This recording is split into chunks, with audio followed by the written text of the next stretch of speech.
Oh! Oh, hi. Sorry, Oh, it's kind of a mess in here. I didn't see you come in. My name's Jackson McMurray. My name's Adeline McMurray. Oh no, out the window, all my stuff into the breeze. I'm so sorry. Sorry, just let me clean up in here really quick. Yeah, just give me a second. Anyway, this is No Nerds Allowed. I knocked my microphone over. My name's Adeline McMurray, and I don't have a stable stand for my microphone.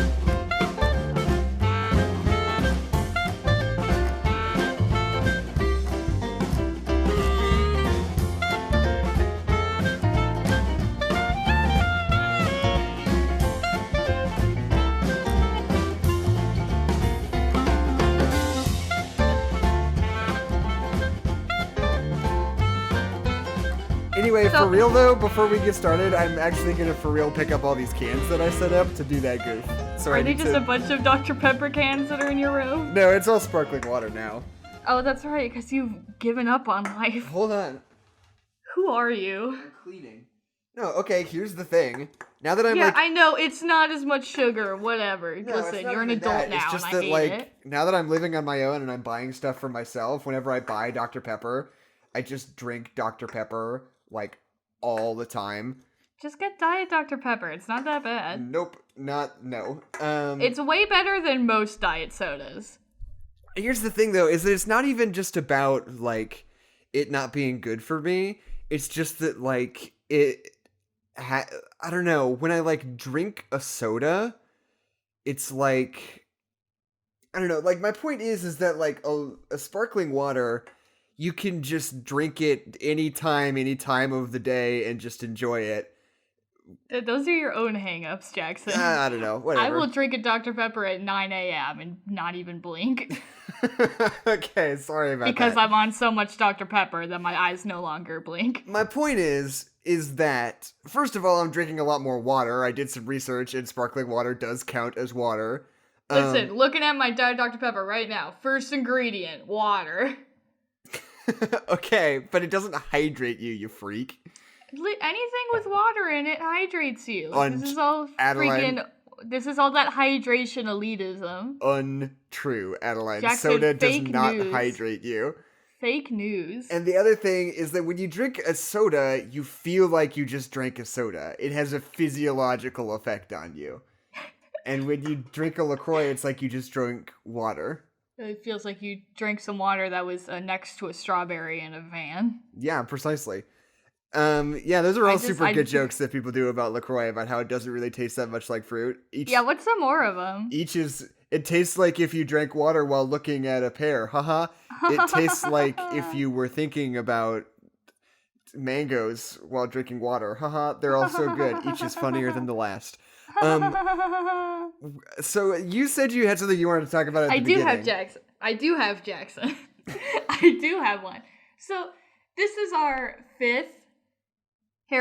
fourth. Which one is this? This is the fifth one, you freak. This is the fifth Harry Potter episode we have, and we still don't know what Hogwarts house we're in, Jackson.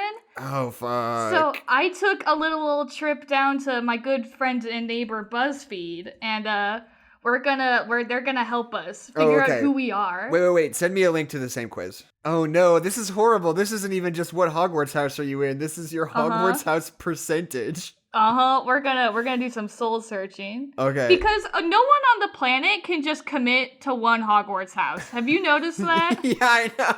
Everyone on the planet is like, my major one is Ravenclaw, but my minor one is Slytherin, because I'm just like that. Okay, here's what I'm gonna do. We'll do the same thing. You can ask me the questions, and I'm not gonna look at the questions on my end. I'm only gonna scroll down to them after you've asked me them. Okay. How does that sound? Okay, yeah, because I wanted you to go in blind, because some of these questions are really dumb. All right. Okay, so first question. You've made it to Hogwarts. Congratulations. That makes a lot of sense. Step one. So you're 11 years old, which means you've already bought a wand from Ollivanders. Yeah. What material is at its core? Phoenix feather, dragon's heartstring, or unicorn hair? I like dragon heartstring because it's gross. I'm gonna do unicorn hair. because I like unicorns. That's really good because you're a girl and I'm a boy, and mine's the gross one and yours is the pretty one. That's really good. Yeah. Okay, next question. During the end of your exams, you noticed that one of your classmates was using an enchanted quill. Aren't all of them? I guess they're not. You came top of the class anyway, but they are second. What do you do? Okay. Option one. So here's the thing. So there's 4 options. Okay. And are any of them mind my own fucking Hogwarts business? houses there are. Oh. So I feel like one of these might correlate to one of the houses. All right. So option number 1, tell the professor immediately. Cheating is wrong, no matter what. Nothing, but if I hadn't come top of the class, I'd definitely tell the professor. Encourage the other student to admit what they've done to the professor. And then the last one is give them a high five for managing to sneak the quill into the exam. I wonder which one would make me a Gryffindor. The only one that I would want to say is the one where I say do nothing because who gives a shit. But that one explicitly implies that I'm like super stuck up and would turn them in if they did better than I did through cheating, which also would not be the case. So I don't know. I guess I'll still pick do nothing. You're gonna pick the evil option, the one for the bad guys? No, the bad one would be the high five one. No, that's the Gryffindor one. What? To high five someone who was cheating? Yeah. But to be like, if they were better than me, then I would tell. That's very Slytherin. Come on, Jackson. No, because you're I'm gonna encouraging say cheating is wrong, no matter what. Okay. Sorry, you're a narc. Next question. You would be most hurt if a person called you a bitch. No. Option number 1, weak. Option number 2, ignorant.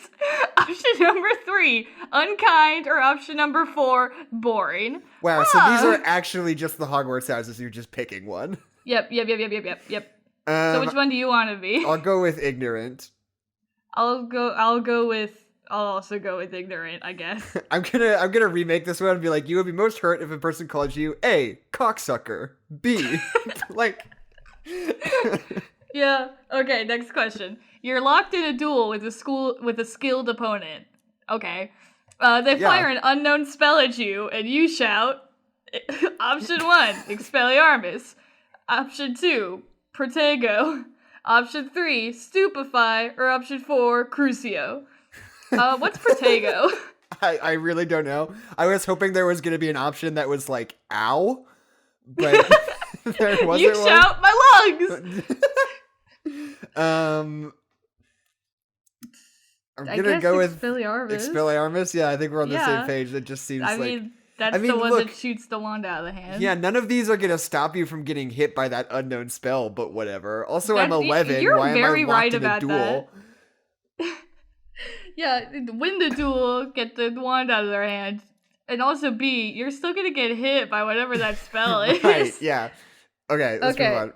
Oh, this one is deep. Okay, it's your 5th year at Hogwarts, so now you're 15. Oh, okay, and you've received a howler from your parents. What for? Option 1, sneaking into the Forbidden Forest at night on a dare. Number 2, getting caught cheating in my divination owl. Number 3, being put in detention after I was cut in the library after hours. Or nothing. I never do anything to warrant a howler. D, nothing. I'm perfect. Nothing. Is there an option to not choose an option? Because I'll choose that option every time. How long is this quiz?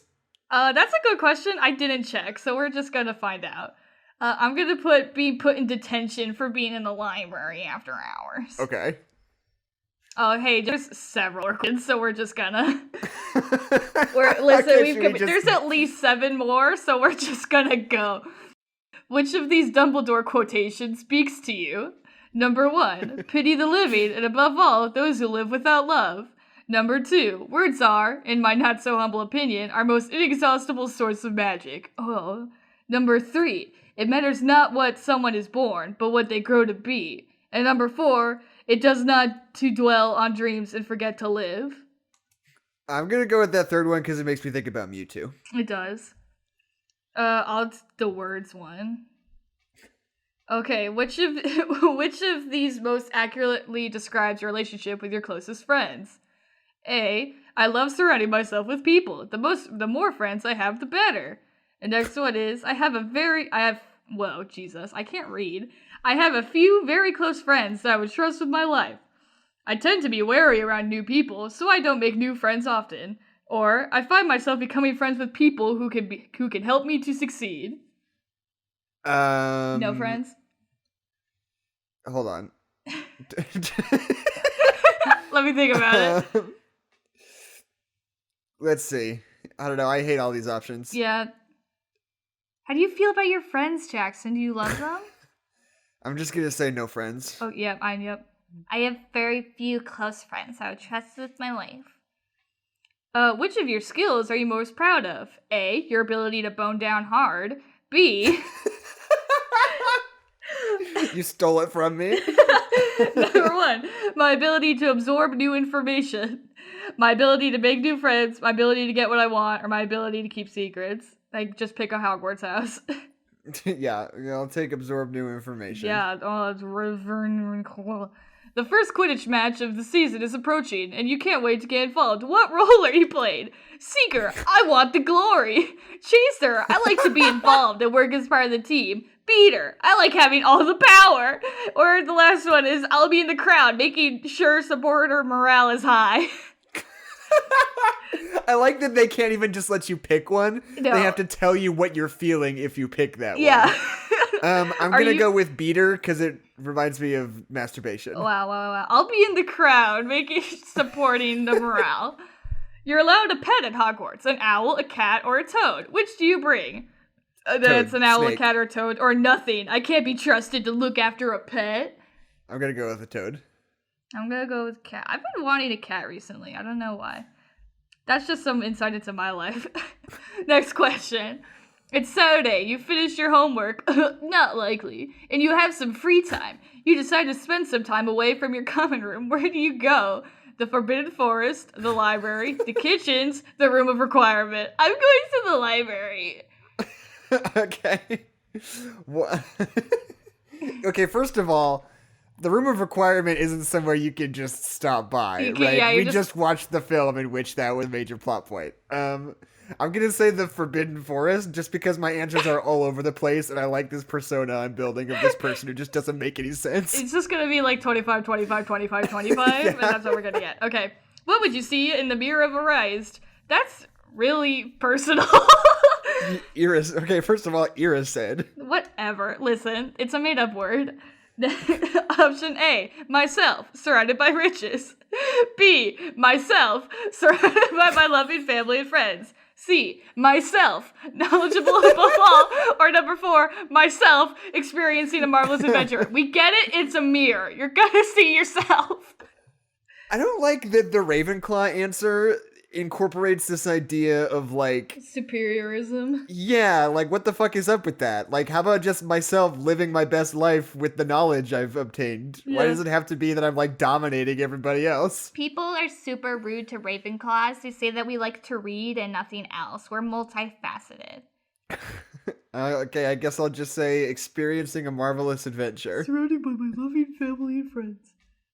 Okay, so now we're gonna commit some crimes. Choose a Deathly Hallow, the Elder Wand, the Resurrection Stone, or the Cloak of Invisibility. Let's see. I don't know. I'll go with the Resurrection Stone. I'm doing the cloak so I can walk into gas stations and steal candy bars. Oh, nice. Okay, which path do you tend to follow after leaving Hogwarts? A, I joined the Ministry. I want to make a difference in the world. B, I think I'd travel for a while before committing to a career. So you're just going to bum around in England for a little bit. C, right. I'd settle down and start a family as soon as possible. Or D, I'd continue to work hard in order to achieve as much success as possible. I like this question because it's clearly a very difficult one since there is only one job in the magic world. Yeah, be a wizard. Which is to work for the Ministry, because as far as I can tell, no other jobs exist in the wizarding world besides maybe being a shopkeep. Yeah, for a very specific store. Right. I like D because it doesn't mean anything. Yeah, I'm gonna go with D because it is just asinine. It doesn't mean I will continue to work hard. Like, okay, I'll join the Ministry because that's the only job that there can be. Okay, last question. We know that the sorting hat takes into account your preferences. So which Hogwarts house do you feel you identify with the most? So it's just... It's just gonna ask you. Just pick okay, a that's house. the thing, though. That's a thing, though, because... That is a thing. That's what the sorting hat asked you. Okay. You were right. Do you want to hear my bullshit percentages? Wait, what did you pick for that one? I picked Ravenclaw. Oh, me too. It said you are 34% Ravenclaw, 24% Slytherin, 22% Hufflepuff, and 20% Gryffindor. I know, these are so stupid. Okay, I got 43% Ravenclaw, 26% Hufflepuff, 21% Gryffindor, 10% Slytherin. Like, it's just... Nice. The sorting hat is so stupid because you clicked on this quiz knowing which house you wanted to go into. Like, look into that truthful mirror. You were like, man, I hope I get whatever.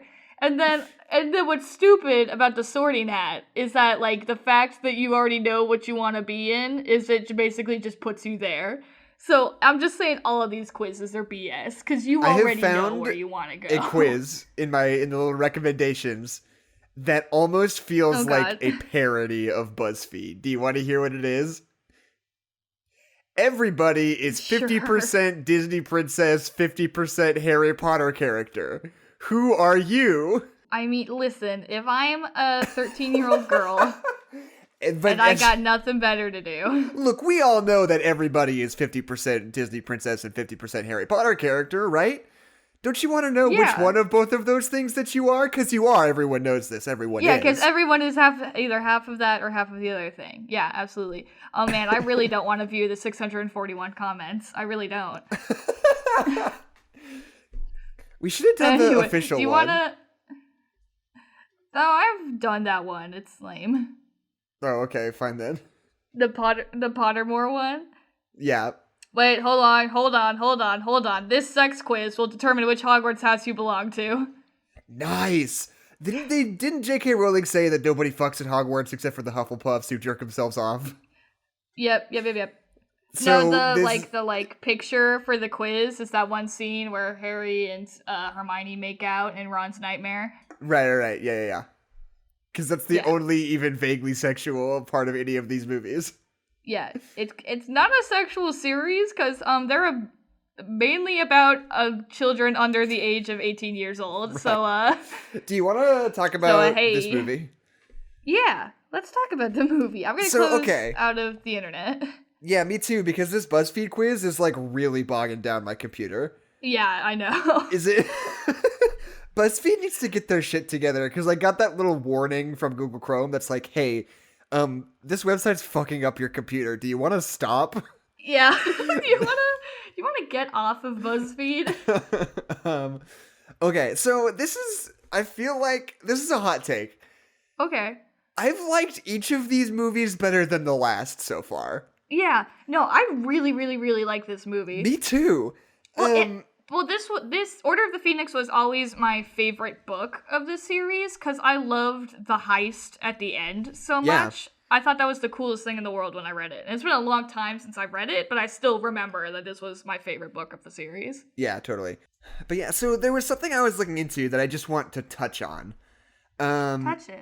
Which is that all of the Harry Potter movies have the same credited writers. One is J.K. Rowling, and the other one is a guy named Steve Kloves, or Cloves.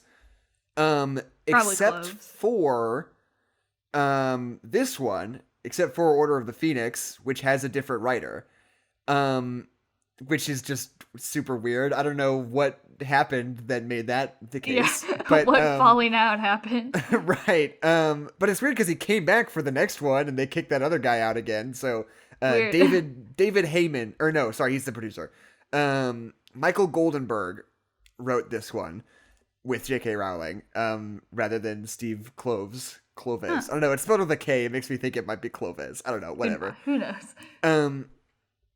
But, like, I feel like I can kind of tell, because this movie is sort of, it has a much more traditional screenplay, I think, than the other ones do.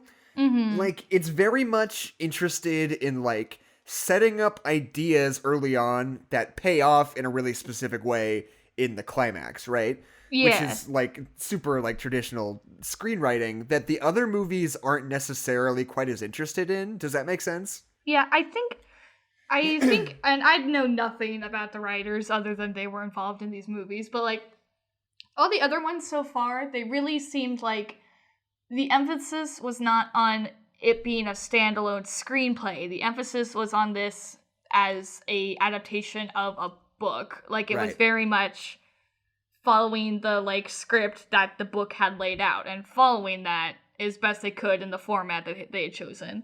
Well, this one feels a little bit more oriented in like an actual screenplay, like you said, like setting up things that come back later and like telling you things about the world and being more creative with stuff. Like it just seems like a very different like kind of writing, you know? Yeah, no, totally. But like, there's not a lot of Chekhov's guns in these stories, And no, not individually at least. Yeah. And this movie is all about I can't remember if that's really the case in the book to the same extent. I have not read them in so long. I couldn't speak to it. But like pretty much every like scene in this movie is like setting up something that comes back in the third act. God, I wrote that down. And now I can't think of any of the examples. Well, you've got like Harry's dreams throughout the whole movie that end up as being like what leads him to the actual final act, and you've got like things like Dumbledore not being nice to Harry and kind of avoiding Harry and how that gets resolved at the end of the film. You get, I mean, you have Harry teaching Dumbledore's army all of these spells, and then they use those spells in the third act. That's what it was. That's what I was thinking of most. Like them like learning how to defend themselves, and then at the end of the movie, them having to actually defend themselves. Mm-hmm. They set up the Thestrals at the very beginning for the first time, and then they pay off because they ride them in order to get to the place. They set up just the location of the finale really early. Mm-hmm. Like they show you the Department of Mysteries first, and then they bring you back there. They talk about the centaurs. I think it's a throwaway line. Yeah, they set you up for the centaurs. And they use Hagrid's giant brother as another one of these, which I don't think they really had to because I don't think it really works, but... No, he doesn't really do anything. It's fine. Yeah, it's just, yeah, I guess I don't really have anything else to say besides that, but it's just, like I said, it's just like a really traditional method of screenwriting, and I think it really, really works in this. Yeah, as much as I really enjoy this movie... I think the opening scene of the movie is absolutely the worst in the whole film. Yeah, it's a little bit weird because there's a lot that I really like about it. Yeah. I think the biggest thing that keeps it from being really good is I think the score just doesn't really do what it should be doing, I think. Yeah, for me, it was more... I'm talking about that opening scene where it's Harry and Dudley's bully friends at the playground, and then they get attacked by the Dementors. Right. And I think what I don't like about it is that it doesn't feel like it's a part of the world. Like they're just in this weird abandoned playground that they're in for some reason. Well, because Harry's a very moody teen and he likes to sulk. Yeah, I mean, yeah. But then, so there's no one around and that happens, and it gets spooky, and they go to run home. And then they're in this weird tunnel that they don't give you any, like, you don't know where anything is or what they're doing. Like, it just seems like weird random set pieces that we're, like, jumping to. Because then they're in the spooky tunnel where the Dementors attack them, and Harry uses the Patronus spell. Right. And it just seems so disconnected from the rest of the film, even though it very directly leads into what's about to happen. It just feels weirdly disconnected, you know? Yeah. No, and it's I want to say though that there are like a handful of things in that opening scene that I do still really like though. Like the like just that moment where Harry like runs up to him and whips out his wand at him, and all of Dudley's friends start laughing at him, but Dudley just like his eyes get super wide because he gets it and his friends don't. I thought that was super clever. And the way they shoot, like, Dudley and his gang, where they've just got that really static shot, where Dudley's, like, smack dab in the center of the frame, and you just see, like, his friends, like, all around him. It's, like, a super weird and interesting shot. It's, like, a weird Paul Thomas Anderson thing. I don't know. It was super interesting. Well, it just makes Dudley seem just so, like... Because I think the rest of the movies, Dudley's been, like, a little kid. Right. Like, he's just been this spoiled little brat. But now when he's been aging with Harry, and now he's not an adult, but he's grown up like Harry. So it's exactly, I don't know. Yeah. It's showing that he's more, as Harry has developed, Dudley has also gotten worse, is kind of what that shot really shows you. Yeah. And as well as that, I like just the writing decision of the heat wave that they set up, because you can feel it right from the beginning. It's just one of those things. It's like making your movie a Christmas movie. Yeah. It just it gives you sort of a context for the world that you can incorporate little bits of, and it just adds some creative, I don't know, inspiration to whatever it is you're doing. And I think it just helps your visuals. Exactly, yeah. It gives you something really specific that you can do, that sets it apart from other things. And I think it's super interesting. It's almost a bummer that this is a movie that takes place over the course of a whole year, and they couldn't just have it be this hot summer the whole movie. But yeah, I thought that was a super fun decision. What's fun about having it being over the whole year is that I feel like you get to do that, but you get to do that 4 times, you get to pick what it looks like for every season. I think the Harry Potter movies do such a good job of doing that, because there's always there's always a Christmas scene or a winter scene, and then suddenly everything looks different for that portion of the movie, and you basically get 4 chances to do something really cool with the setting. Right, yeah. I wrote down also that Vernon, that actor, and the decisions that he makes worked really well in the first movie. Yeah. They do not work here. The tone has shifted so drastically. Yeah. It's not really funny anymore. It's just back when it was very cartoony during the first movie. And him being a stage actor and being equally cartoony totally worked. But now when we're kind of in the real world and he's still acting like a character from Matilda, it just doesn't work. Yeah. And it also just made me realize how different and distinct each of these movies has felt so far. Oh yeah. It's really interesting because they've all had different directors, with the exception of the first 2 being Chris Columbus. Mm-hmm. And this movie, so the first 2 were Chris Columbus, the third one was Alfonso Cuarón, and the fourth one is a director who did not go on to do anything interesting, whose name is Mike Newell. Let me just check my facts on that. He also directed The Prince of Persia with Jake Gyllenhaal. Oh, that movie that everyone saw. Yeah, and he's best known for directing 4 Weddings and a Funeral. So... Oh. I don't even know if he's working anymore. Anyway. Is he still alive? I don't know. My point is he's not a named director, right? Yeah. And this one is David Yates, who is going to be the director of every Harry Potter movie from then on. The good Harry Potter movies. Well, yeah, but not even necessarily, because he did the rest of these Harry Potter movies, and he also directed both of the Fantastic Beasts also. He is just the Harry Potter guy now. That's fun. Which I think is super interesting, yeah. It's almost, I don't know, I'm kind of bittersweet on it, because I think, I don't know, I'll have to reevaluate this once we finish all of them, I guess, but I do really like the work he does on these latter 4 movies. Yeah. But I also kind of appreciate the differences that come with having each one be a different director, Yeah, I feel kind of the same way about Mission Impossible. Mission Impossible was famous for having a different director every movie, really specifically. And they went through, they went from, what's his name? Brian De Palma to John Woo to J.J. Abrams to Brad Bird. And now...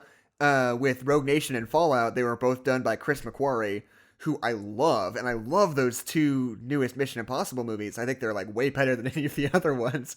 Mm-hmm.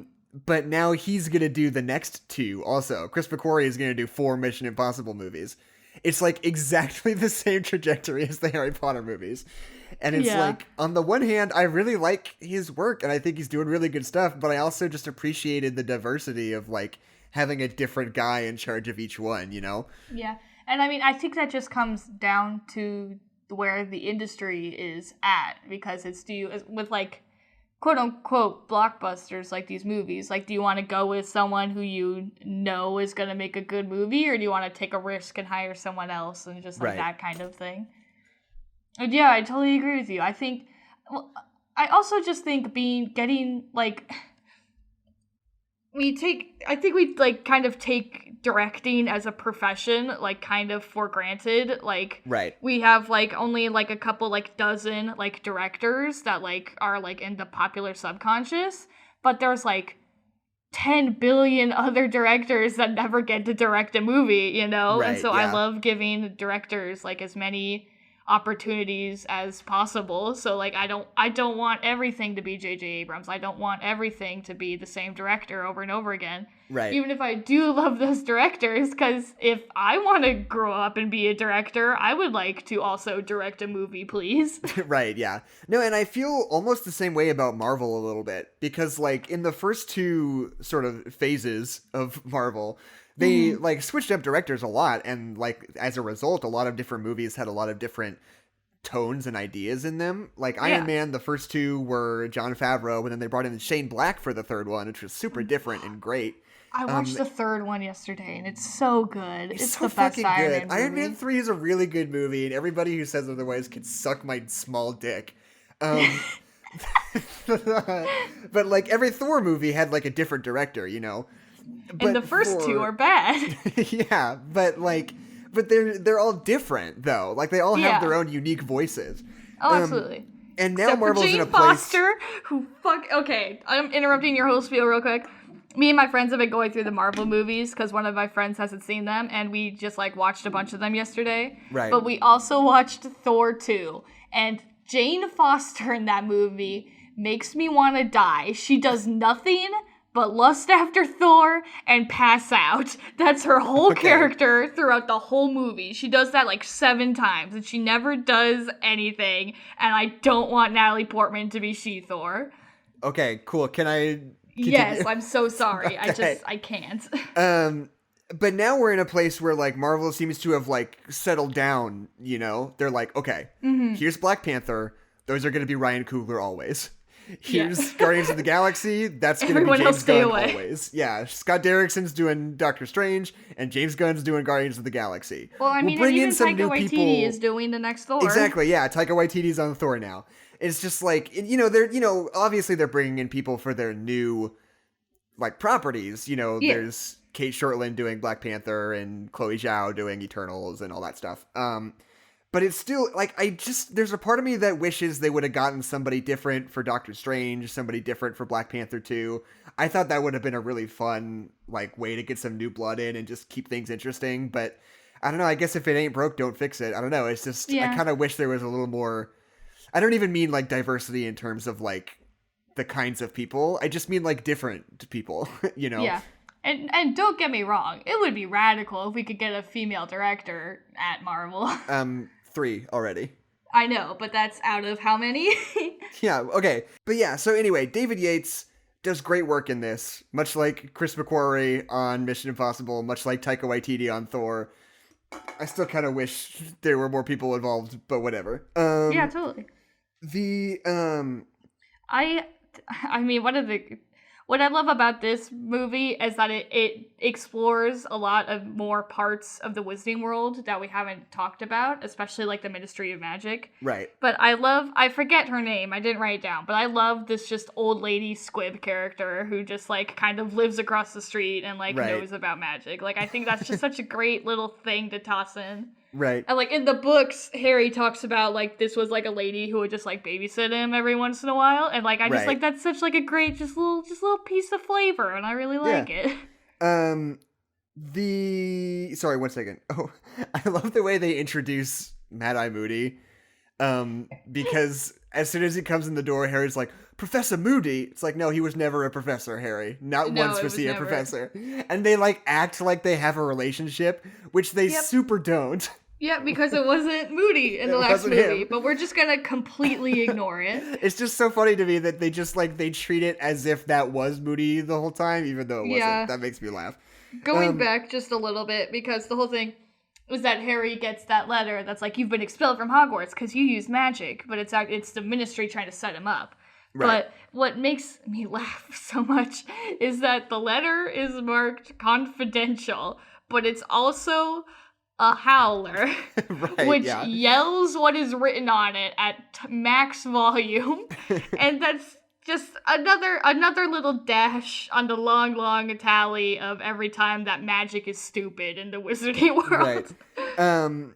I just noted that, like, I feel like Tonks's character is just really juvenile in this movie. Yeah, I remember it being a lot better in the books. Because, yeah, the only thing that she says in the whole movie is, I told you, don't call me Nymphadora, which is just, like, such an immature thing to do. I don't know. Yeah. Like, and especially because we're having the conversation about whether or not to involve Harry because he's young, it seems weird to have a character like Tonks who is very immature, but it's just 100% of all the things that are going on in the Order of the Phoenix, you know? And I don't even mean necessarily, like, immature in, like, a quirky way. I just mean, like, that response to somebody, like, calling you a name you don't like, if if he had said that and she, like, rolled her eyes or was like, fucking quit it, like, something like that, like, I would get the same idea and it'd be fine. But, like, getting angry and, like, don't do that is, like, it just feels so childish. It's just, like... Because in the books, she's, like, supposed to be, like, she's like the cool or older character. Yeah. That's like what her character is. She's like 20 and she's got her hair that changes colors and she can like change her body and all that stuff. Yeah, she's like your cool uncle.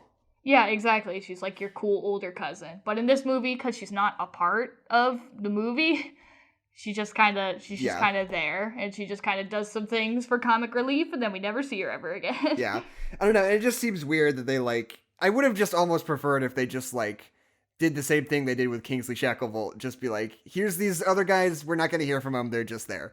And maybe they'll do more later, but as of right now, they're just background, and that's fine, They're just establishing that they exist. Like, that's all we're doing.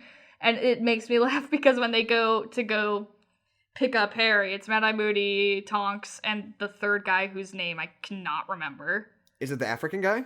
Yeah. Yeah, Kingsley Shacklebolt. Oh, is that Kingsley? Gotcha. But yeah. So we have those three characters, and then two other wizards who we will never get a name for or see ever again. They're just there. The next thing I have written down after the fact that flying sequence is really, really pretty. Yeah. The next thing I have written down, I just said, cool racist elf, serious. Yeah. Well, see, the thing with the racist elf is that there's layers.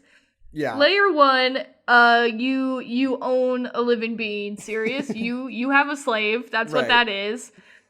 B, it's a racist slave. Yeah, so we're mixing our metaphors here in a weird kind of way. Yeah, there's a lot of layers here, and I'm kind of uncomfortable with all of them. But yeah. At the same time, I do really like this idea that, like, Sirius comes from this, like, long pureblood family. Oh, yeah. I think that's a super interesting, just, like, character motivation. And I think that Creature does sort of tie into it in an interesting sort of way. But we can't keep talking about house elves on this podcast. It makes me so uncomfortable. Like, with all of the things that this book series does right, about all of the conversations that it has, just the house elves, just, like, all of the, like, conversations they have about, like, other magical races just make me deeply uncomfortable. Yeah. I like the Hermione jump scare that we get. Oh, yeah, that's right. Which is weird because this movie doesn't, like, do that really ever again. Yeah, it's just... it's not just a suspenseful movie. No, it's like, oh, this spooky, weird house. Hermione. That's what the scene is. Well, because I remember I think it's either the 7th or the 8th movie, where Harry, Hermione, and Ron come back here for a little bit, and it's, like, a deeply frightening place. I think that's really fun. Right. And then, like, setting it up where, like, in this context, it's, like, a happy context where everyone is here. And even though it is a deeply spooky place, like, there's a lot of people here and we're doing a lot of things. So, like, you don't, like, the spookiness, like, doesn't come through. Right. But then when we get to, like, in the other films where it's just the three of them and you feel, like, the spookiness of the Black House, like, coming through, like, that's rad. Yeah. And I really like that, like, moment, like, because they set up really early in the movie that there's, like, some tension between Dumbledore and Harry. Yeah. Like right when they keep saying like everybody was telling us not, or Dumbledore kept telling us not to talk to you, Harry, and Harry is like obviously Dumbledore's not there, and they don't know why, and Harry just has to be like, what the fuck? Why? Yeah. Like, what's going on? And I just think it's a really cool way to like set up sort of that piece of conflict early. Yeah. But And I I also they love walk kind of a tightrope with this movie regarding Dumbledore, and I think they do it super well. Where it's mhm. like they have to show that Dumbledore's not just like being an asshole and doesn't like Harry anymore. Because when he shows up to his like trial, he like is clearly making tremendous effort to be there and defend him and be on his side. And like that Yeah. moment where he walks in and he's like, "Oh, I just happened to show up 3 hours early," when clearly he like came over as quickly as he could, you know? Yeah, Um, because they had intentionally moved a time to try and get Dumbledore not to be Exactly. there. And the fact that he's like subverting people and like breaking the rules and like doing everything he can to defend Harry like really sets you up to be like he still cares really deeply and they still have a relationship. And he's so cool just in Yeah. general, but like at the same time there's this weird tension that Harry just doesn't understand. I think it's a super smart piece Yeah. of conflict. I think I remind me what the actor's name is. I'm really bad at actor names. Michael Gambon?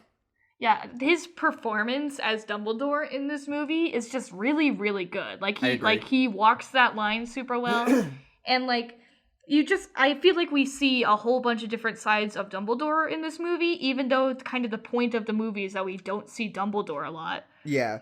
Like we see like stern Dumbledore and we see everyday Dumbledore, but like it's the first time where like Dumbledore has really kind of had to like face adversities like head on and directly, like with Umbridge but like also literally with Voldemort. And Yeah. I don't know, I think we see a lot of really cool sides of Dumbledore. I agree. But I was gonna say, I love that shot when we get right. I don't know what the movie calls that house. I'm gonna keep calling it the Black House. But when we first get to that building, and and Harry walks in and he sees everybody talking, like he sees like Lupin and Sirius and stuff, and Molly immediately stands up and closes the door and separates Harry from Right. everyone else on the other side of that room. And that's just such a perfect. Like, it just immediately sets the tone, and it's so good. Right. No, yeah, and I think it's really interesting that, like, a big theme of this movie is the fact that, like, the whole story isn't just about these kids anymore. Mm-hmm. Like, because previously all these movies have taken place pretty much entirely in Hogwarts, right? Like, Yeah. everything happens is just in Hogwarts. And you're not really necessarily hearing from anybody besides just, like, the kids most of the time. Mm-hmm.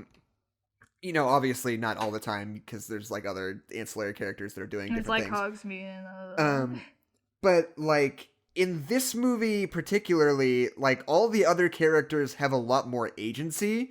Like specifically like the Order of the Phoenix members, but also the teachers at Hogwarts. The students are like interacting with the teachers in a really different way in this movie. Mm-hmm. Oh, And I love especially- McGonagall in this movie. Yeah, that's what I was gonna say. Like McGonagall in this movie and the way that Dumbledore has to sort of intervene in different ways, and like it's just, I mean, I guess just what I already said is the best way to say it. Like all the adults have a lot more agency in this movie, and I think that's really interesting. Sort of like Mm-hmm. these kids are being brought into the real conflict of like what's happening in the bigger world, you know. Yeah, it hasn't been, because the other movies have kind of been like kids v the world, and now it's kind of dividing that world in half. Of now we have like you are a part of the world, and it's other people are a part of this and other people have Right, agency, yeah. and there's other things going on. And it's, yeah, no, Like- and it's totally, they're in this age group where it's like you start to be at a point in your life where you can like talk and have conversations and like kind of be With friends adults. with adults now. Yeah. It's like, it's a really good sort of coming of age metaphor as well as it is a really smart plot development. I think it's Yeah. really Where cool. you start to see teachers as people rather than just teachers. Right, yeah. Oh my god, I just had my mind explode. I think I enjoy the Ministry of Magic on several different levels. I think the set design of it is really, really fun. I love that like black stone and like that one wall of windows that just like goes Yeah. on forever, and like those awesome golden fountains that have Yeah, like man. I wish they would focus on them more, because I remember in the book, because the whole thing in the book is that when Voldemort takes over, he changes what those statues look like, and so it's kind of important to know what the statues were before that. And I don't even remember if the movies touch on that. Right. But the whole point, it's like this kind of like symbol of equality. It's like a centaur and an elf and a wizard like all together, and that's the point of it. And then Voldemort changes it to like this throne that's like made out of the contorted forms of muggles, and it's just like right. That's just like such a cool symbol to have in the Ministry, especially when, as of right now, we are kind of against the Ministry, and the Ministry is doing evil things, but to like kind of, it's this weird juxtaposition because you have like this like huge symbol of equality in the middle of the Ministry while they are kind of actively working against it. And I just think that's a really cool thing to set up, especially when we're talking about like a government. Yeah. And it's interesting because I like the way that they play with that sort of like oppressive government theme in this, because it's not like the Ministry's on Voldemort's side, right? Yeah. It's just easier for them to not deal with it, is basically what it comes around to. Yeah. They're not like a sadistic organization that's helping Voldemort. They just are like, I mean, they say it really explicitly in the movie. They're just afraid and they're kind of in denial. They just don't want to deal with the reality of the situation, you know, which I think is a really interesting and really sort of nuanced way to think about that. And it, you know, obviously it goes a lot, and it does a lot for Harry's like specific arc in the movie, this feeling of like being isolated and feeling like everybody's against him.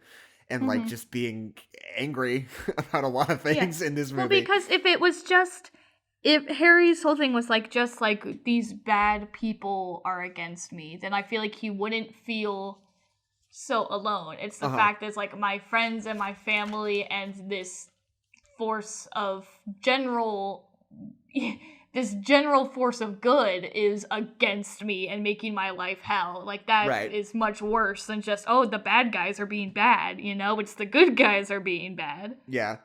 I also just want to say that first nightmare sequence we get, they, like, it's this really sort of, like, abstract sort of filmmaking they employ, where you get these, like, really quick shots of just, like, different parts of Harry's body, like his muscles, like, tensing and spasming. Yeah. And it's super evocative. I really like it. And it just goes to like, it really like evokes the feeling of like a bad nightmare that you're just waking up from, and you just feel your body like being tense and like your adrenaline's all up and you're like looking around and there's nothing there anymore, you know? Sorry, I was just thinking. So a few nights ago, I like was like half asleep and I like sat up. And I have, my desk is right next to my bed, so my desk chair had, like, a coat on it that I thought was a person, because I, like, just woken up. But what was funny is that I audibly screamed, and no one woke up. So I was just screaming by myself in the middle of the night until I realized that it was a jacket and stopped screaming. But then I didn't wake anyone up, so I just went back to bed. Okay, sorry. Yep. Okay, I want to talk about Professor Trelawney, because I have a weird relationship with her character. I think she's great. I mean, yeah, obviously. But, like, not that I don't like her as an idea in the story, but, like, we've established that she can't really see the future, right? Like, she is, like, this avatar for whatever vague fate force like delivers prophecies, right? Yeah.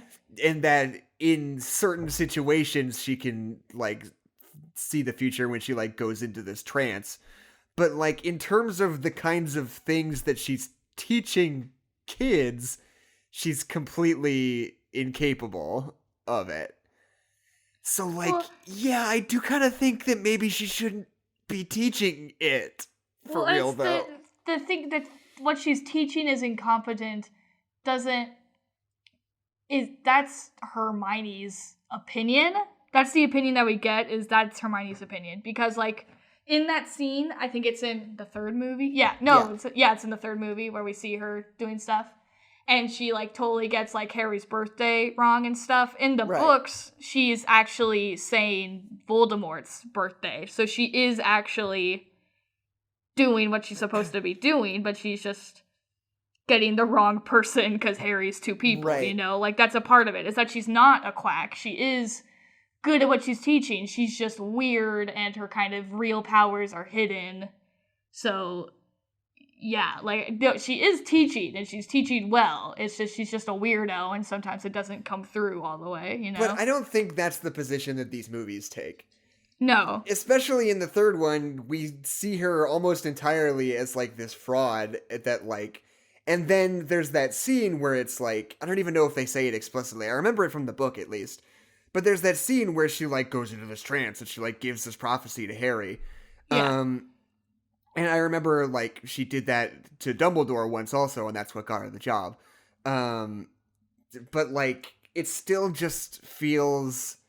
It feels like, you know, she can do that. She is this thing, and it's not like she's without value as a person, but just like, yeah, maybe you should get somebody who's good at the actual thing that you're trying to teach kids to do to teach them. I don't know. I think the movies are kind of set, because I don't think she is a quack. I think the movies want you to think that she is one, though. And I think that's part of the, like, it... Because at that point, it's more about her as a person, right. And that's why Dolores seems so evil, because the movie wants you to think she's a quack, but she's a good person, and so Dolores is evil. And then while Dumbledore and McGonagall probably both know that she's not a quack, she's a good teacher, and she's good at prophecies, but what we see and what's important is that she's a good person, and Dolores does this to her anyway, you know? Yeah. I guess what the movie wants you to feel is that, like, oh, we all know she's a fraud, but she's lovable and quirky, you know? And it's like, I don't know, just for me personally, I can't necessarily, like, back that up. I don't know. I mean, I said it twice already, but it's just like, yeah, I don't think you should be teaching, but... You're on the wrong side of history, Jackson. I guess so. But yeah, I don't know. It's just an interesting relationship that the movie has with this character that I just don't feel like totally... Yeah. You're meshes. Way ahead in the movie. Okay, what do you have? I mean, first, this is just, I write down little things that I like about movies, but, like, I love Padfoot. I love that little wolfhound that Sirius turns into. It's just the cutest dog, and it's just got such, like, a witchy vibe to it. I love it a lot. Right. That vision that Harry gets when he's getting on the train of Voldemort in, like, that slick, like, black suit. It's just... Oh, it's so good. So cool. Like, I don't know. It's just, like, something about putting Voldemort in a suit just, like, places him so much in reality. Like, it's weird, especially because he's just, like, in a crowd of people, and then he just kind of, like, the crowd just kind of, like, parts, and, like, there's Voldemort, like, around people. Like, it's just such a good shot. Right. And we come back to it several times. Man, it's just great. Yeah, and it sort of symbolizes that, like, that really could be, because people don't believe that he's around. So if he were to show up, people wouldn't necessarily be any the wiser if he wasn't making a spectacle of himself, you know? Villain. Yeah, I mean, I don't know. The next thing I have written down is, you know, just about all the Umbridge stuff. So if you have anything before that, I implore you to keep going. I genuinely love Luna Lovegood's character in just, like, the whole series. I think she's one of the best written characters. Yeah. And it's just, like, I love that moment when they're getting on the carts, and Harry is kind of freaking out because this is the first time he's seen the thistles. What are they called? Thestrals? Thestrals? Thestrals. It's a made-up word. Leave me alone. The okay. Thestrals. And he's, like, freaking out, and Luna's just like, no, I can see them too. It's just, like, she's just written so well, and she's just, like, a sweet, nice, innocent person. And then we are pretty much explicitly told that she has been through some horrible stuff. And then just the way that, like, she and Harry connect just, like, immediately is just very good. I like it a lot. Yeah. And she's really interesting to me just in terms of, like, thinking about J.K. Rowling. Because, like, we've talked about this before, but, like, the gender politics of Harry Potter are very, very old school. Oh, absolutely. Like, it's, you know, it's still very much about, oh, boys and girls, and they're different and like all that kind of stuff. Yeah, and, you like, have the emotional capacity of a teaspoon. Yeah, and like especially when we're talking about, even in this movie, there's like that moment where Ron and Hermione have that little duel, and then Ron's hanging out with the boys afterwards, like, oh, I let her do that because I'm a boy and I have to be better at everything than girls. And the girls are like, haha, it's so funny that we sticked it to the boys. And it's like, this, it's just so, like, old school and, like, not relevant anymore. But I think Harry's relationship with Luna is actually really sort of forward-thinking and sort of opposed to that idea, because he has, like, a really meaningful connection with her that is not even slightly, played for romantic tension, Yeah. And that is just, it sticks out in this broader story, that's so much stuck in old-timey because the whole story's so high school, But yeah, and I mean, even in the next film where he, like, invites her, and we'll talk about it in the next film, but, like, when he, like, invites her to that, like, special dinner, and, like, there's still just, like, no romantic tension. It's just like, she's my friend and she was explicitly not invited, so I want to bring her, and it's just this cool moment. Yeah. But what is weird about her is that it's she's, like, the crazy witch. She's, like, the weird girl because she, like, believes in all these things that no one else believes in. Right. And we see, like, Harry kind of, like, sees through the weird girl thing because he also sees a lot of the things that she does. Right. And so that's kind of like, oh, the rest of the world sees her this way, but Harry sees her as a person, and that's a really cool thing. Yeah. But then we continue to kind of play her weirdness for goofs a lot of the time throughout this movie and throughout the rest of the series.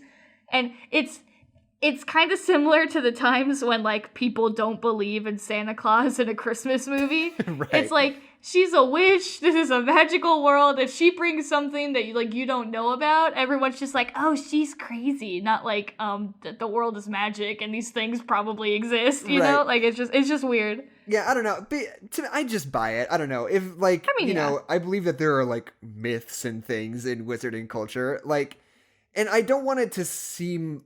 I don't think that the message is like, oh, she's not weird at all. It's everyone else who's just judgmental. Like, she definitely is, like, weird. It's not a bad thing, but she's just, like, she's not normal. And I think that sort of the idea of it is just that, like, that's Harry... just who she is. Yeah, and Harry, like, knows how to just appreciate her for who she is, I had a broader point, but I totally forgot it about halfway through the sentence. You made a good one. Yeah, I'll remember it later. Yeah, I mean,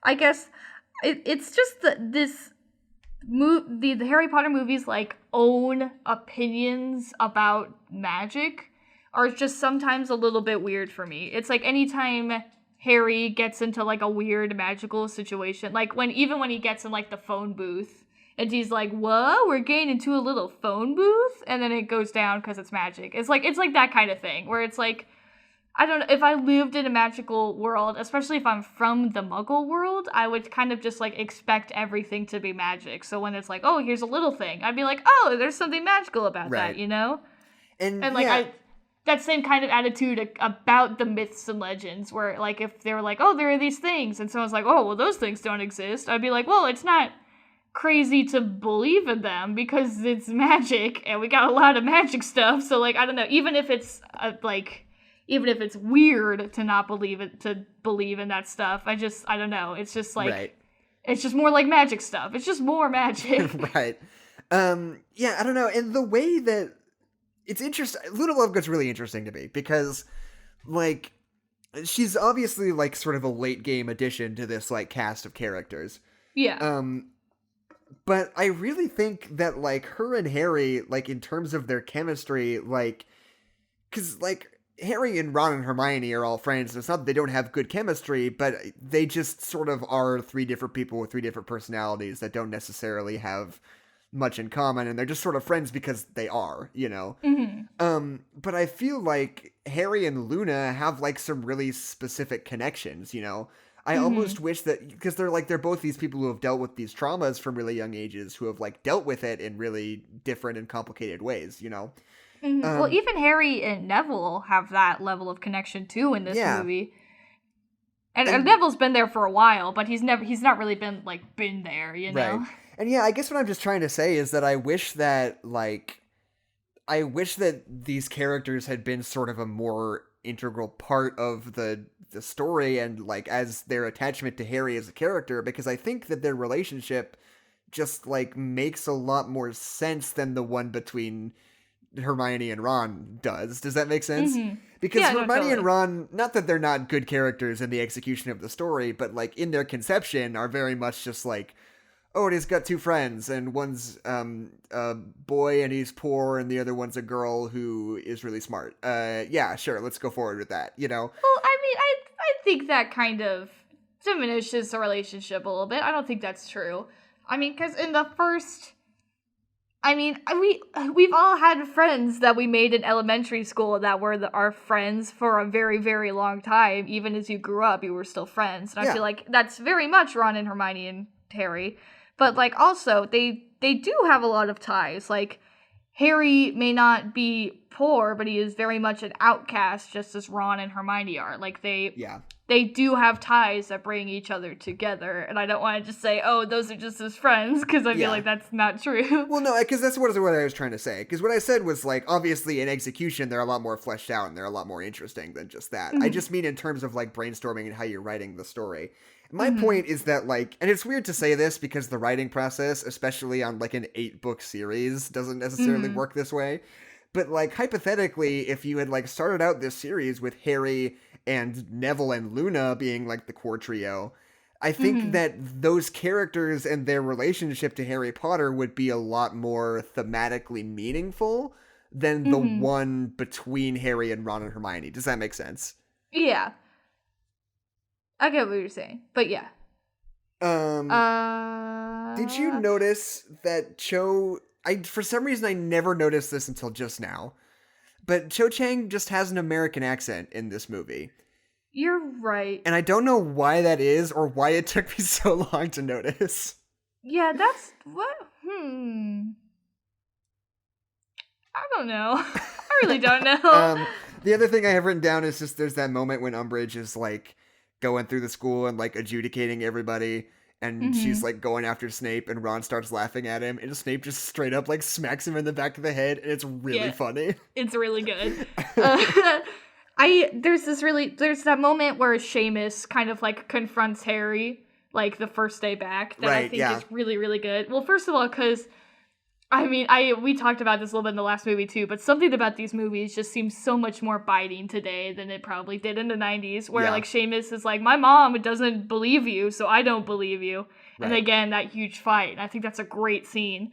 But also, what I love about that scene in the common room is that if you listen, there's just like light, like rock music playing. And I think that's so good. Like to just show that these are teens, like they're just hanging out, like they just have music playing, like they're wizards and they're going through big important things, but they're still teens and they still listen to rock music and just like that kind of stuff. You can keep going because I'm way ahead of you. Okay, good.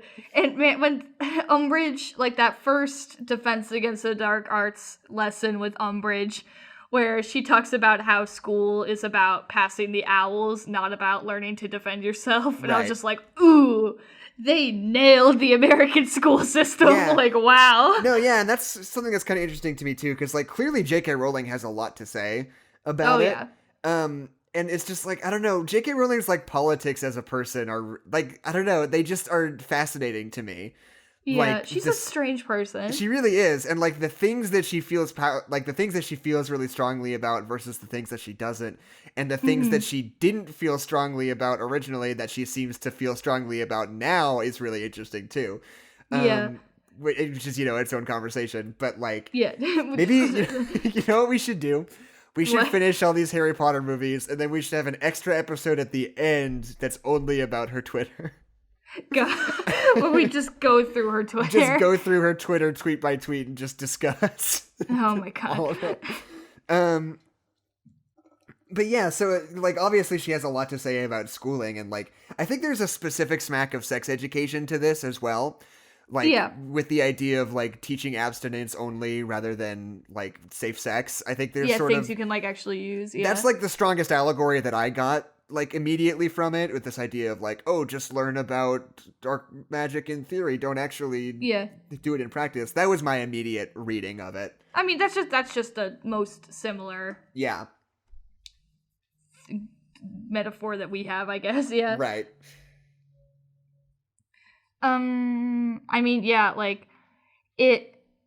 What I need to do more research about J.K. Rowling, but what I've heard, because we were talking about her gender politics, what I've heard is that she is kind of bad about gender politics in being more than just equality for men and also women. Like, she's kind of bad about, like, any, like, when we talk about, like, gender is like a spectrum, or we talk about trans people or gay people, apparently Right. she's very bad at that kind of thing, and you can kind of see it in the Harry Potter books with the way she talks about gender politics. But Right.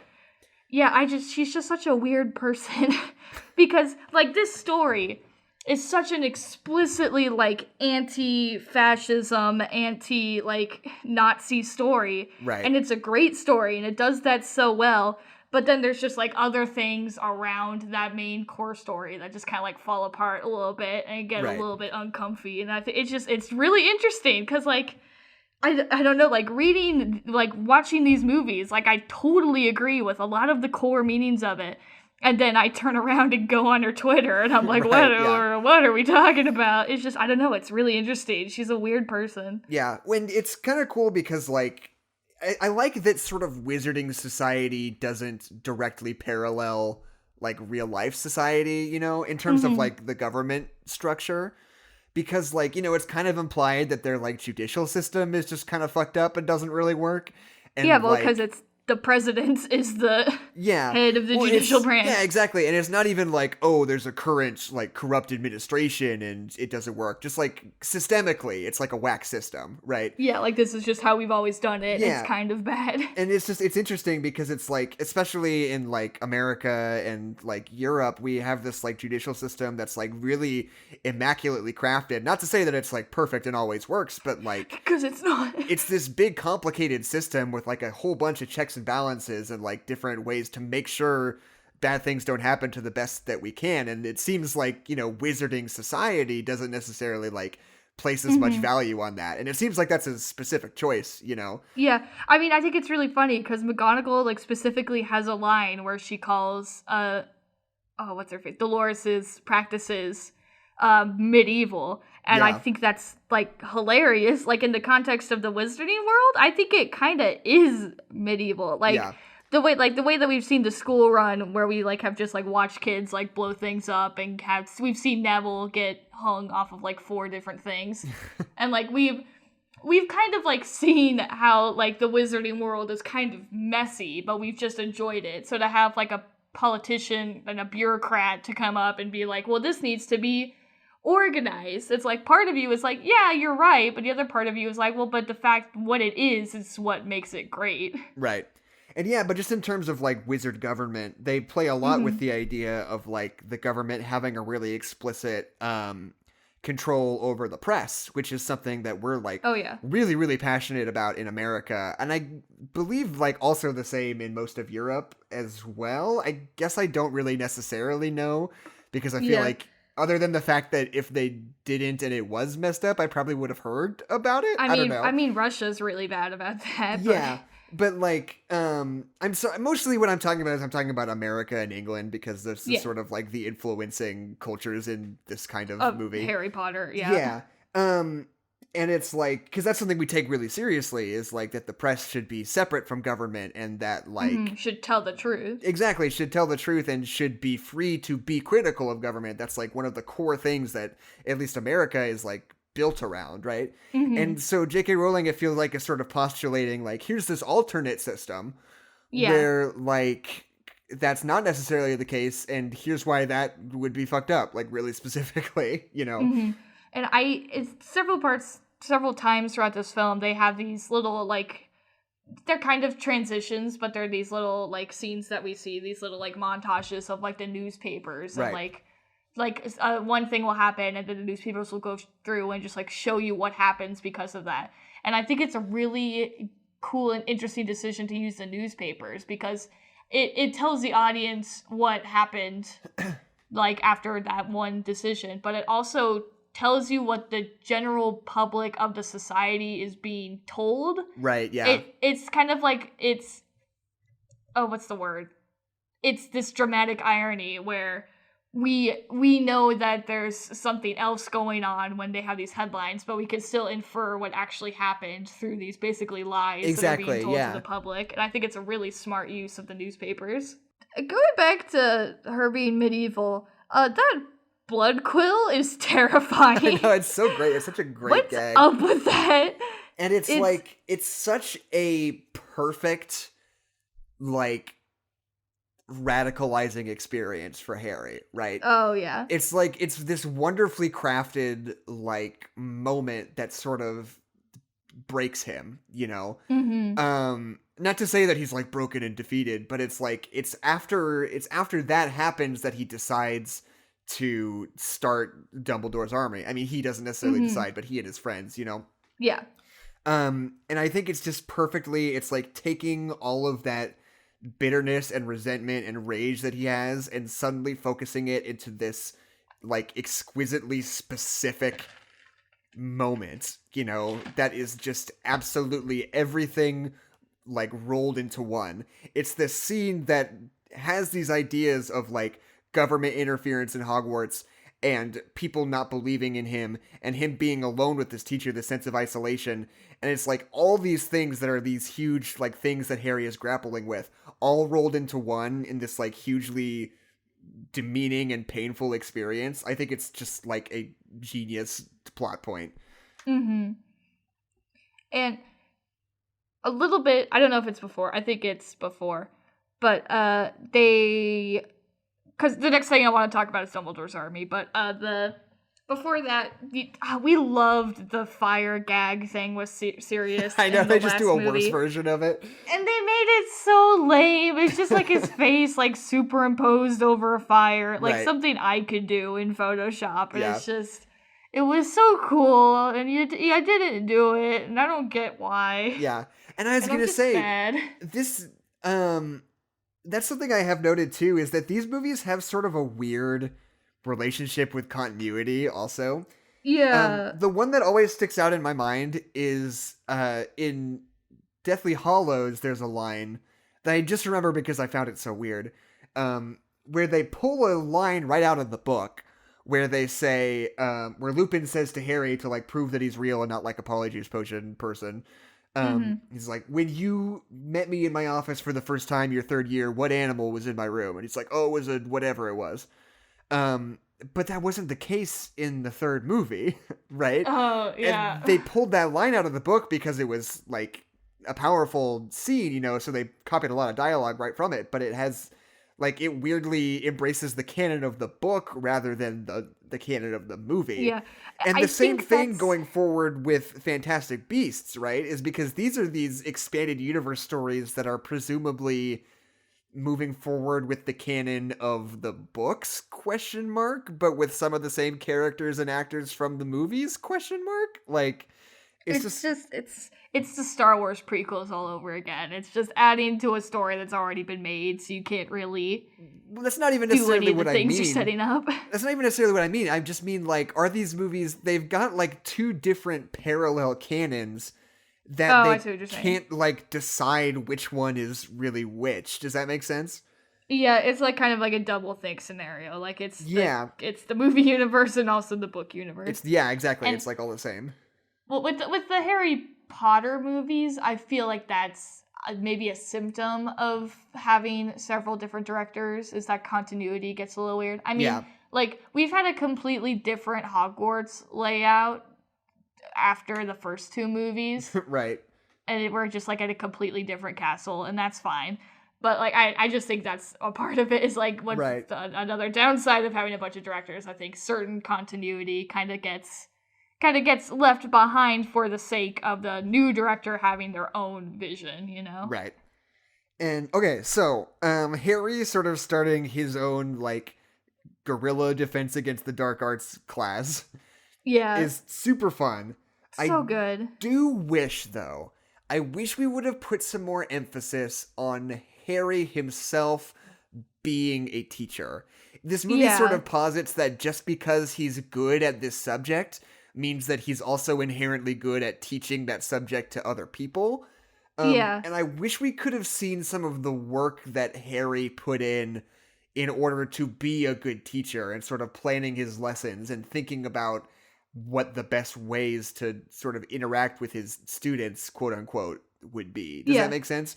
It sort of undervalues the talent and difficulty of teaching as a what's the word I'm looking for? As a craft, I guess. Skill. Yeah, as a skill. And we see like his quote unquote classes, and we see him teaching, and we see him like develop these cool relationships. Like one of the younger students there, his name is Nigel, and like you see like how he like helps them and how they do different things, and how even when Nigel does a spell in a weird way, he still like helps them. Like we see Harry building relationships with everybody that he's teaching, and we see him kind of getting better at teaching as the people around him get better at casting spells. And I agree with you. I think we should have seen just like a little bit more prep, even if we had like one scene where Harry was like stressed and like didn't know what to do for a lesson. I think that would have been great. Yeah, totally. And I was about to say, I'm talking about Nigel. I love one of the cool things about Hogwarts is that we do have such a huge, like, we have so many different age groups all in the same area, and how that really helps the family dynamic that you build at Hogwarts. Right. And this is a scene way later in the movie, but it's there throughout the whole movie of like these like little kids being around and being a part of something that like Harry is kind of just like come to grips with, and realizing that like you're a part of the world. There are little kids here too, I think is really interesting. Right. Like there's this kind of throwaway gag where the Filch is putting up all the different like new rules and all that stuff.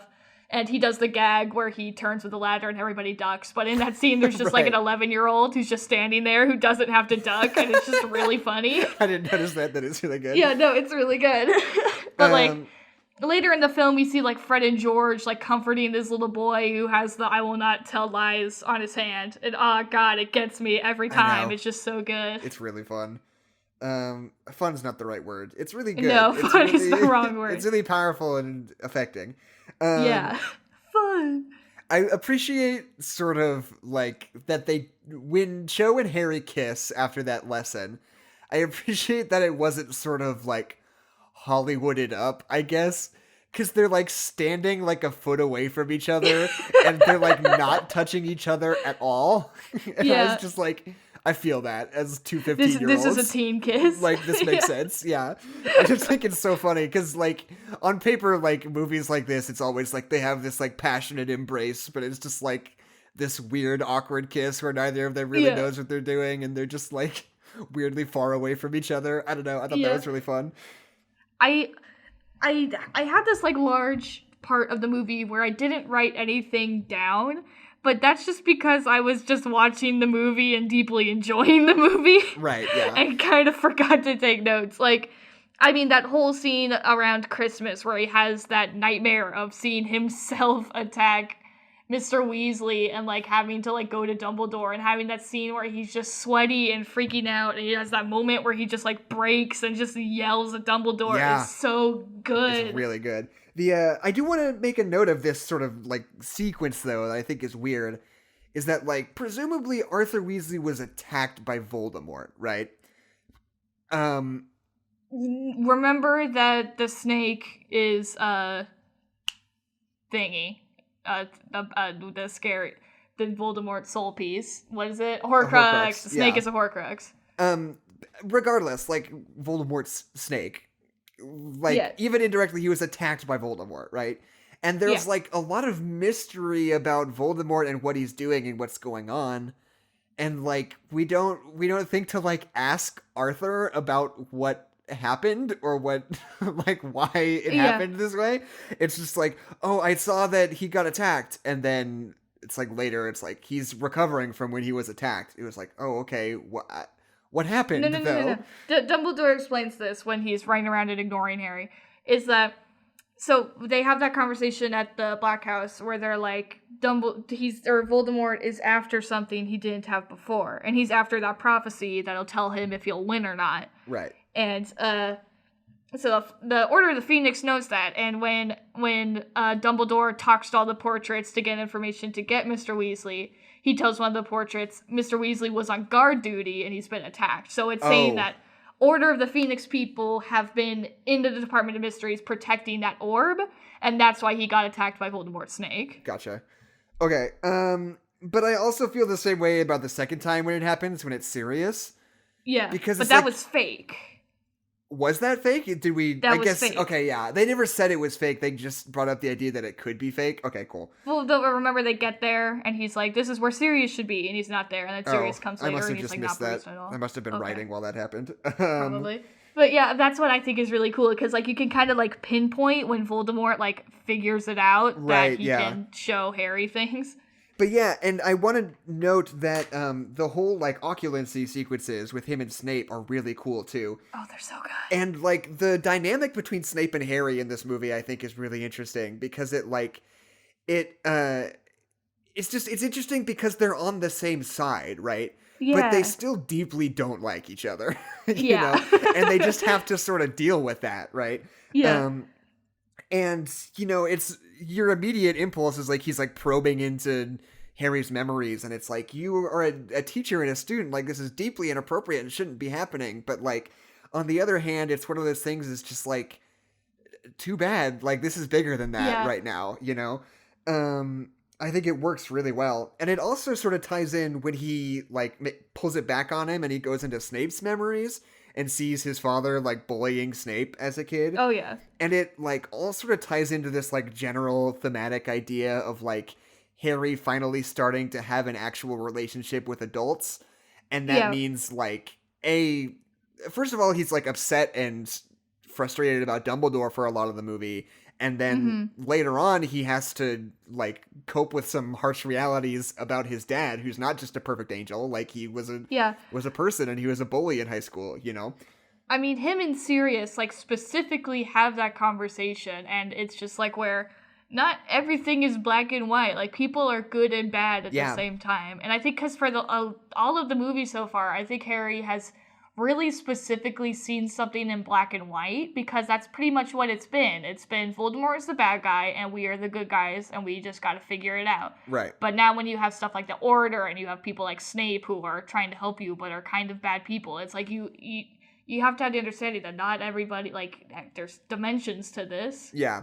And especially because, like, there are so many people that he thought were friends before already, like, suddenly being on the opposite side of him, right? And because they're just as complicated as any other character is, you know? Yeah. Like, just because Seamus doesn't believe you doesn't mean that he's evil. It's just one of those things, yeah. Right. So, first of all, I just wanted to say when they bust the Dumbledore's army, and there's that moment where they're all writing lines together in the Great Hall, I think that's really good. That's very good. It's like this cool sort of galvanizing moment for them. It feels like it's even still like knitting them closer together, you know? I think that's really cool. And I mean, it's also just that like ultimate power shift from Dumbledore to Umbridge, where like they're in the Great Hall. Like, it's not just like them alone in her office anymore. It's just like out in the middle and everybody knows about it and there's nothing they could do about it, you know?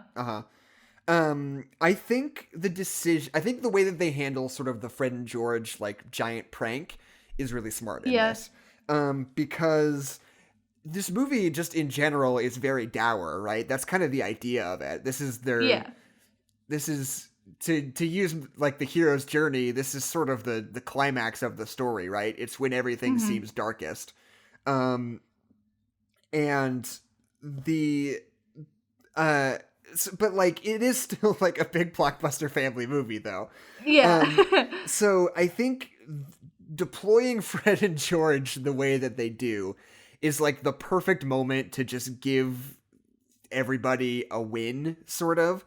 Definitely. It feels so great and it's so fun. But then at the same time, even though we as an audience feel it as a win for everybody, for society as a whole, when Fred and George blow up a big firework in that mean woman's face. They undercut it right at the end when he's like out in the crowd and he's exciting and laughing. Harry, I mean. when he suddenly starts having that nightmare vision again, like right there in the middle of everybody. And it sort of, it feels like almost sort of brutal in terms of like Harry's perspective, because it's like he just can't catch a break, you know? Like even in this moment, which should be like a pure good, is undercut. Like he can't be happy in this movie, you know? And I love the scene where they get caught trying to use Umbridge's chimney to get to the Flu Network. Right. I love so much, because it's one of those times where, like, Harry has to basically trust Snape.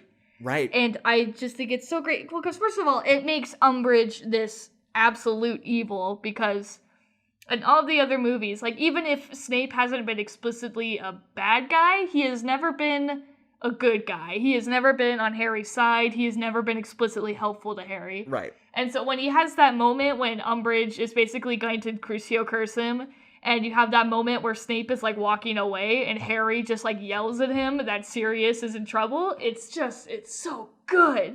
Yeah. It's just this moment of, like, desperation that's, like, Snape is basically his only chance to get to the Order of the Phoenix, and it's just really good. And Snape does follow through. The Order of the Phoenix does go to the Room of Mysteries, Department of Mysteries. And it's really good. It's really good. And I want to talk about sort of some, I'm going to start that phrase over. Okay. So, like, the Harry Potter movies, I would not call them action movies. No. They are sort of, I don't know, I guess I would just say adventure, but they're not based around, like, a journey. These big, elaborate, like, sort of set pieces in the way that an action movie is, you know? Yeah.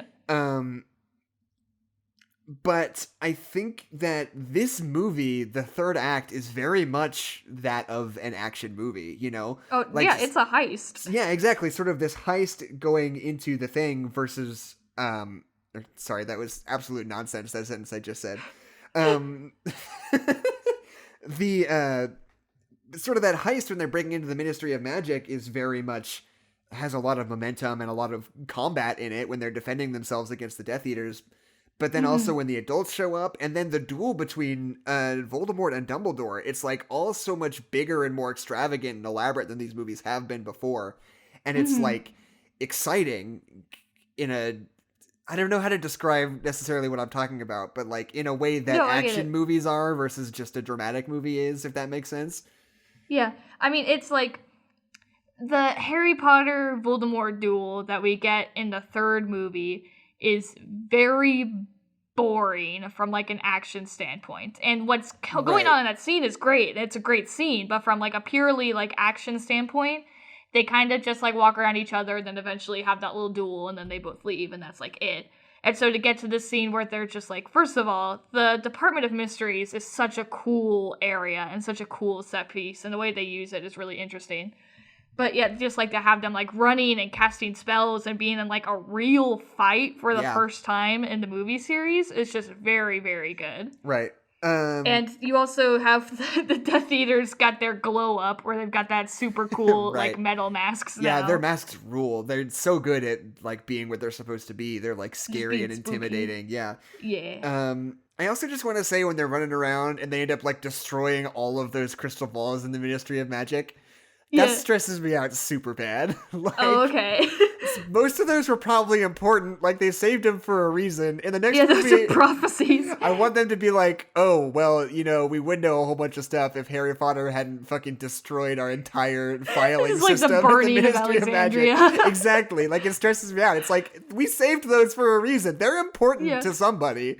It's so cool, though, where they're, like, running and all of the crystal balls are falling. It's dope as hell.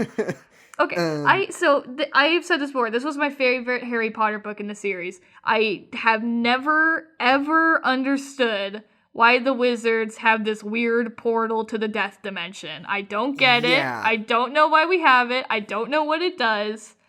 It's weird, and I don't like it. They're really vague about it in this movie, too. They don't even say... they're vague about it in the book, and it never comes up again. This weird portal to the death realm never comes up again. Right. Is that how they execute wizards? Because the death curse is illegal? They just push them into it? I guess. And I want to make a note of sort of this thing that's always like stuck in my mind, is when Doctor Strange was coming out. They Scott Derrickson, who directed that movie, was really explicit whenever he was like talking about the movie, how he really didn't want magic to just be lasers. Which is something that Harry Potter sort of does a lot, right? Up until the point where it's just the duel between Voldemort and Dumbledore, most of that entire sequence is basically just guys shooting lasers at each other.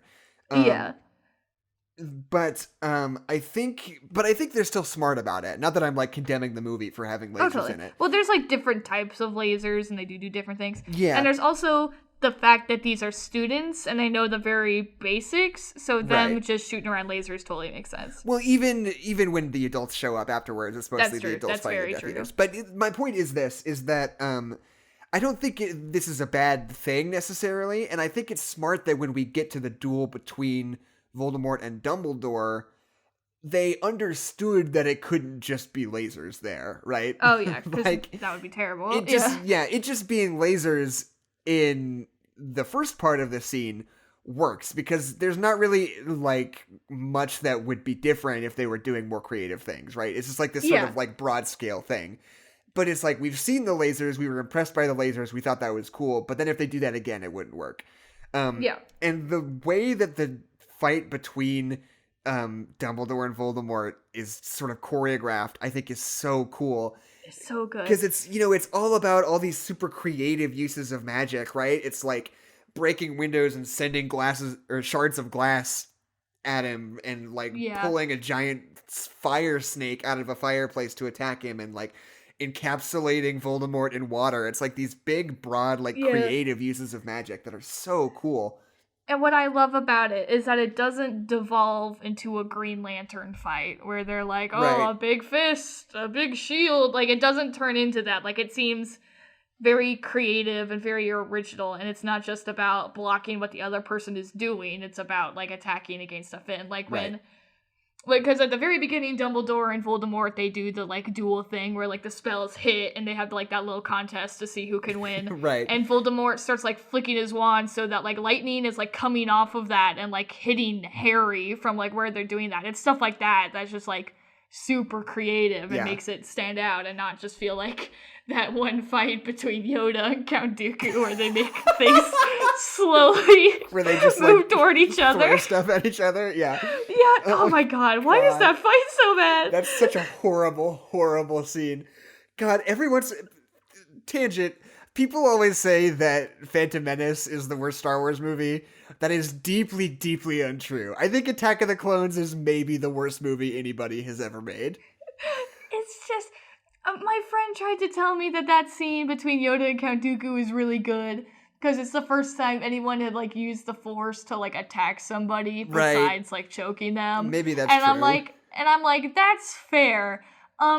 It fucking sucks it's though. So bad. They just like it's the slowest scene on the planet. I'll have to look back at it. There's literally 2 different back and forths of them ripping big machines off the walls with the Force.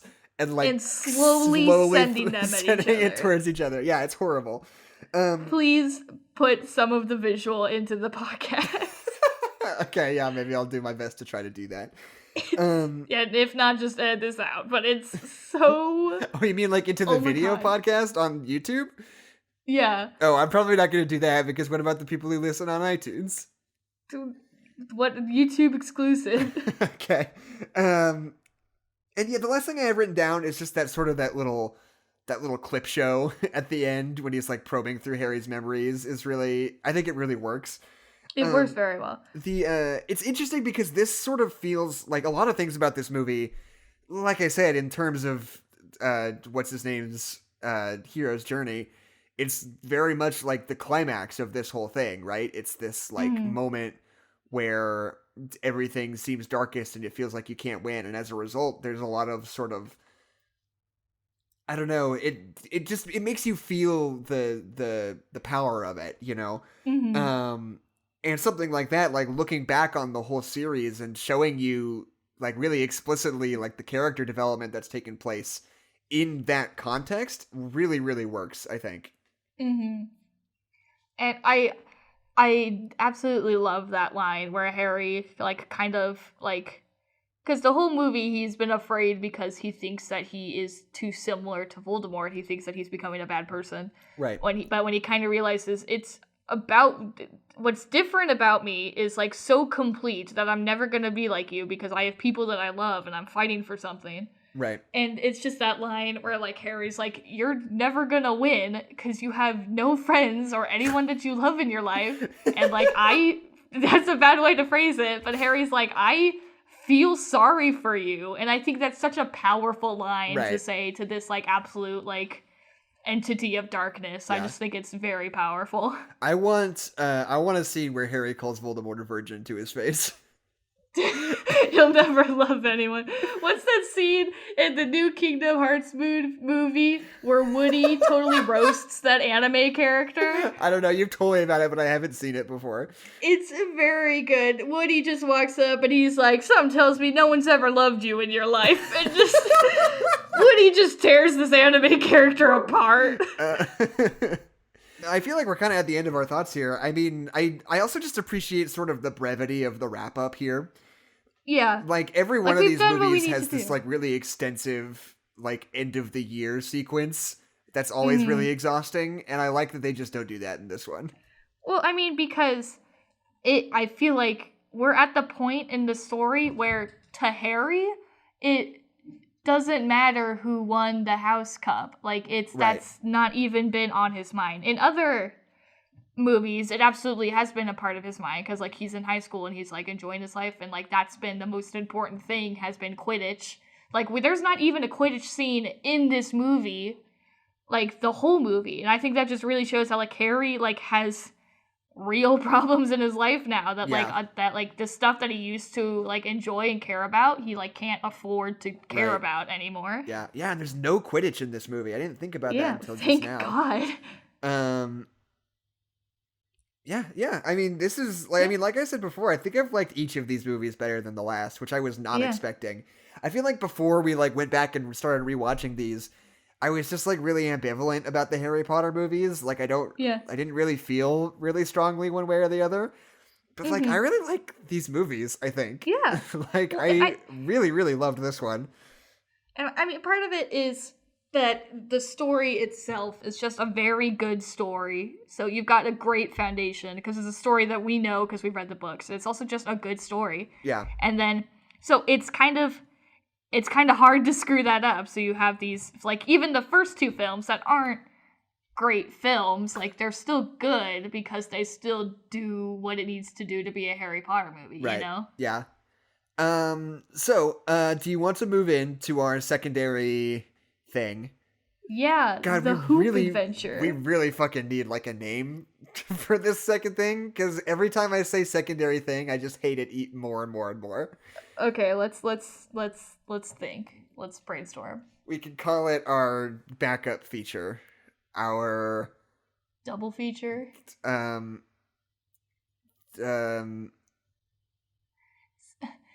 Return of the Jedi.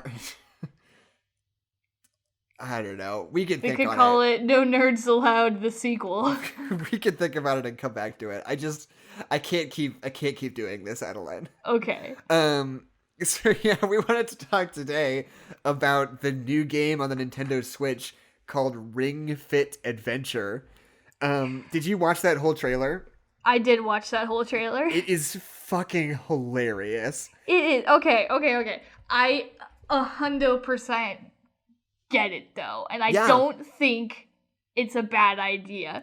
Because, like, part of Nintendo's shtick, for some reason, I don't know where this came from, but there's always been a health element to Nintendo, like, new, like, motion consoles. Right. Like, it started with the Wii, because you had Wii Sports, and for some reason, everyone on the planet just thought that was the coolest thing in the world, right. And, like, people used it to exercise, and it was super, super successful. So, and then we got stuff like the Wii U Fit Pad. Like, there's just, like, tons of, like, athletic stuff, and there's, like, all these, like, workout video games. Like, for some reason, that just, like, became a part of the Nintendo identity. It was, like, weird workout games that people really liked. So, I get it. Like, logically, the Nintendo Switch needed a workout thing, and it's got a really good motion controls, so they were like, Right. all right, now's the time. So yeah, just for anybody who isn't already aware, this is a game that it comes with its own weird peripheral, one of which is just a ring that you mount one of the Joy-Cons to. It's like this rubber ring that has like adjustable tension to it that you can squeeze and pull. And one that's just a little strap that you strap around your thigh. And it's like this RPG where you have to like walk around and like do different workout moves in order to play the game, basically. Yeah, and that's where it loses me, because with like the Wii U Fit Pad and with like Wii Sports, it was all just like you're playing sports. Like, that's what you're doing. There's not a weird storyline. You're just playing sports. But the weird storyline just makes it feel like we're tricking people into exercising. Right. And no one's gonna fall for it. See, here's what I have to say, though. Because nobody's ever done this before, right? We've never had a fitness game that's like also... like a story. Like a real video barely. game, right? Like, barely. Because the things like Wii Sports and Wii Fit, they're not in any way like traditionally video games. They're just sort of these like mini games that you can select some options from and just do them. And if you're doing it, you're just like, oh, I'm gonna work out, so I'm gonna play Wii Fit. This, I think, is really smart because it would give you an incentive to play other than just the fact that you want to work out, right? I mean, it all comes down to how fun the game actually is, but it's like, if you have like a progression and there are goals you want to work towards, I think that's really important because that's not a facet of something like Wii Fit, right? Yeah. It's like if there's like power-ups and different weapons and different attacks and like a story progression with levels and like there's a final boss you want to get to that's really hard to beat. Like, I think that would be a really, really powerful tool in terms of like getting people to not just to exercise, because nobody's just going to play this because it's a fun game, obviously. Oh yeah. But people who want to use it to exercise, it's a really good incentive to get them to continue to do it regularly. Yeah, absolutely. I think because, like, at its core, like, I mean, the big ring thing is silly, but, like, it genuinely looks like a good workout tool, and that's what it's supposed to be, so it's fine. Like, you may look silly while you're doing it, but let's be real, everyone looks silly when they're working out. Right. I don't know, like, I think it looks fun, to be honest. It does look fun, but, like, what bothers me is that it's, like, with a new story, it's like, does it really have a story? And, I mean, that's just from, like, looking at, like, the trailers and stuff. It really just does look like running and then doing workouts to defeat, like, different little monster guys. Right. Like, I don't really think there's a plot. And something about video games that, like, don't have plots and are basically just, like, gauntlets that just, like, bores the crap out of me. So, like, I think for this to be really successful, it would kind of, like, have to have a good story, and I don't think it does. Right. Here's what I would argue. Something like Paper Mario, which, you know, does have a plot, but that's not, like, why you're playing, right? Yeah. The fun of it comes from the fact that the combat is really fun to do, which I would imagine this would be the same way. It comes from, like, characters and sort of these ancillary personalities being really fun and enjoyable to talk to, which Nintendo is always great at. And it comes from, like, the different environments you get to explore, right? And I think all of those three things, this game really has going for it. Obviously, I don't think it's going to be the next Paper Mario, but, like, I think it has enough of the elements of a good game to be fun and enjoyable to play. We're going to talk about some video game here, fellas. It's time to talk about immersion. I don't think this video game's gonna have any immersion in it whatsoever. What do you mean? I think you do the same moves that your little guy does. You're the same guy. I think you're gonna be very aware of the fact that you're working out and not that you're playing a video game. Right, I don't think I'm gonna get lost in this universe. I think I'm gonna be working out. Right. I think it's a good idea. I think people who want to work out will use it and will have fun. I just think it's not gonna make its way outside of that group of people, you know? How about this? You buy it. Where one person is playing and our entire family is around us, like, cheering and clapping and screaming. Yeah, just losing their minds. Yeah. Okay, great. Hey, Adeline, do you want to hear a 1-star review of Harry Potter and the Order of the Phoenix? Is it toxic? I don't know, maybe. This is a 1-star. This is a weird one because this is a person that just has their full name. And okay, listen, that's their fault. Yeah, I know. I feel weird reading it. I feel like I'm doxing somebody, but it's just like, it is just their public profile, so yeah, whatever. they made that decision. This is by Letterboxd user Ben Kinney Harris. It's a bad day for Ben's. He says, you could fill a 1,000-page book with all the important things that they left out of this fragmented piece of crumple-horned snore crap, but somebody already did, and her name is J.K. Rowling.